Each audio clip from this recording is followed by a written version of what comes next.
Q equal to X Y Z এবং R equal to Q R হলে Q বাদ আর এর প্রকৃত উপসেট কয়টি?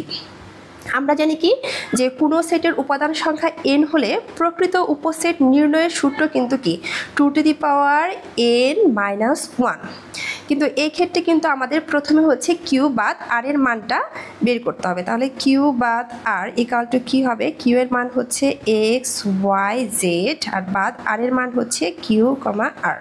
তাহলে এই ক্ষেত্রে কি আর এর উপাদানগুলো বাদ দেওয়ার পর যেটা থাকবে সেটাই কিন্তু আমাদের অ্যান্সার। তাহলে এক্ষেত্রে আমাদের অ্যান্সার কিন্তুই হচ্ছে এক্স ওয়াই জেড। এখন আমাদের কি বলা হয়েছে যে হচ্ছে কিউ বাদ আর এর প্রকৃত উপসেট কয়টি? তাহলে প্রকৃত উপসেট নির্ণয়ের সূত্র কি 2n-1। তাহলে 2n এর জায়গায় কত বসবে? যে কিউ বাদ আর এর এখান থেকে আমরা লিখতে পারবো এই যে 1 2 3, তার মানে n এর মান হচ্ছে 3, 2n-3-1।